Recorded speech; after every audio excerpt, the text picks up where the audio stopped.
लीजिए सुनिए आचार्य चतुर्सेन शास्त्री के लिखे उपन्यास वयम रक्षामः का पहला भाग तिल तंदुल मेरी यानी समीर गोस्वामी की आवाज में।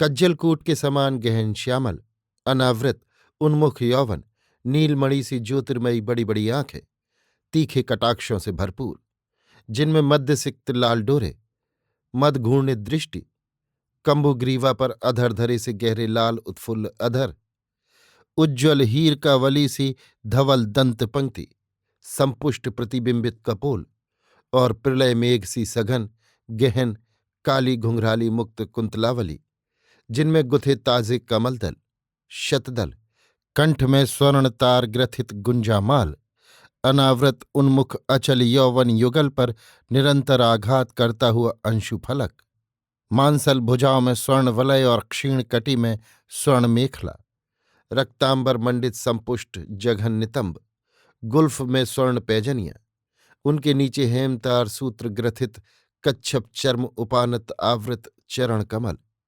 सद्यः किशोरी नृत्य कर रही थी चतुष्पथ पर। विषधर भुजंगिनी के समान दोनों अनावृत भुज मृणाल हवा में लहरा रहे थे। उंगलियां चर्मटिका खंजरी पर मृदु आघात कर चरणाघात के सम पर ध्वनित कर रही थीं। चारों ओर आबाल वृद्ध, नगर नागर, नर नाग, देव दैत्य गंधर्व किन्नर, असुर मानुष आर्य व्रात। बहुत देर तक वो नृत्य करती रही, गाती रही, हंसती रही, हंसाती रही, लुभाती रिझाती रही। सभी नरनाग, देव दैत्य, असुर मानुष, आर्यव्रात विमोहित हो उस कज्जलकूट गहन श्यामल अनावृत उन्मुख यौवन के विलास को देख हर्षोन्मत्त हो गए।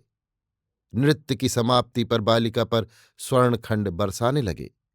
किसी ने आंखों से पिया वो रूप ज्वाल, किसी ने हंसकर आत्मसात किया उसे, किसी ने स्वर्ण दान देते हुए स्पर्श किया उसका कमल कोमल करतल, किसी पर उसने भ्रूपात किया, किसी पर कटाक्षपात, किसी पर बंकिम दृष्टि दी, किसी को देखकर हंस दी। स्वर्णखंड कमर में बांधे चर्मकोश में रखे और स्वर्ण पैजनियों को कच्छप चर्म उपानत पर किंकिरित करती हुई वो चली मध्य की हाट पर। बहुजन विमोहित विमूढ़ हो उस उन्मत्त अनावृत उन्मुख यौवन को आंखों से पीते आगे पीछे इधर उधर चले। मध्य की हाट पर जाकर उसने पीठ पुरुष से कहा, दे मध्य। ला स्वर्ण। कैसा स्वर्ण?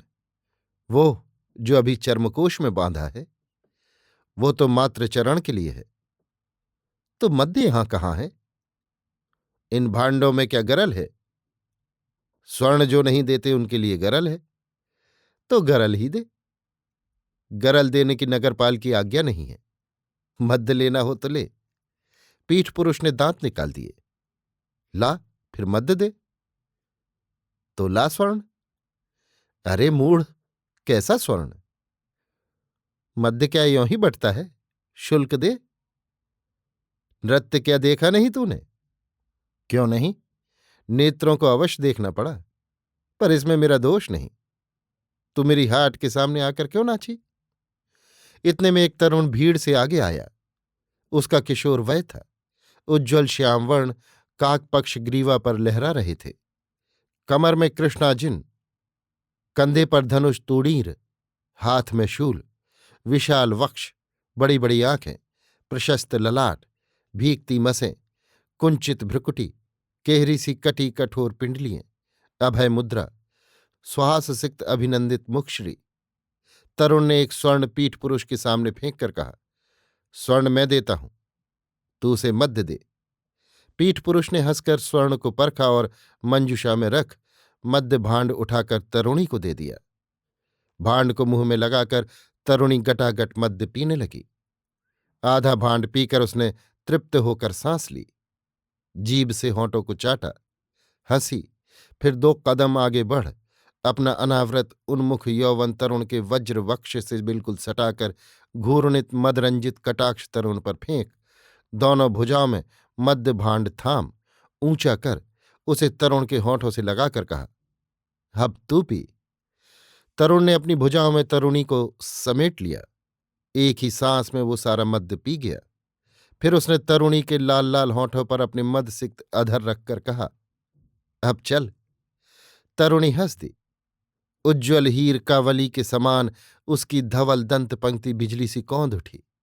उसने मध्य भांड फेंक तरुण के कंठ में अपनी भुजवल्लरी डालकर कहा, चल। दोनों परस्पर आलिंगित हो एक ओर को चल दिए। नर नाग देव दैत्य असुर मानुष आर्य व्रात सब नगर नागर पीछे रह गए।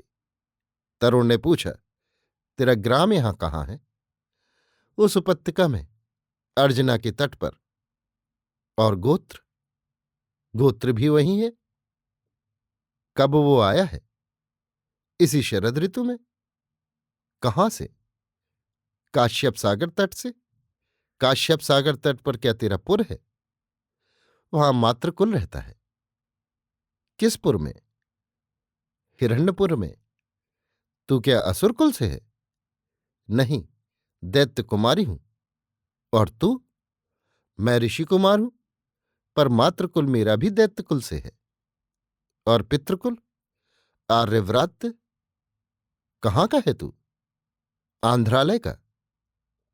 तो यहां बाली द्वीप में कैसे घूम रहा है? तेरे ही लिए। तरुण ने हंसकर उसे और कसकर वक्ष से सटा लिया। तरुणी ने उसे ठेलते हुए कहा, दिग्विपन्न, सत्य कह। अब तो सत्य ही है, मैं तुझ पर विमोहित हूं। कब से? इसी क्षण से। तो उधर चल। क्या ग्राम में?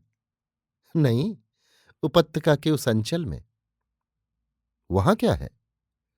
विजन वन है, सघन छाया है, एक सरोवर है, उसमें शतदल कमल खिले हैं। चक्रवाक सारस का आखेट वहां बहुत है। हरिण भी है। आखेट अच्छा होगा। आखेट खाएंगे और रमण करेंगे। चल। चल। दोनों उस गहन वन में घुस गए, परस्पर गुथे हुए से। अभी आप सुन रहे थे आचार्य चतुर्सेन शास्त्री के लिखे उपन्यास वयम रक्षामः का पहला भाग, तिल तंदुल, मेरी यानी समीर गोस्वामी की आवाज में।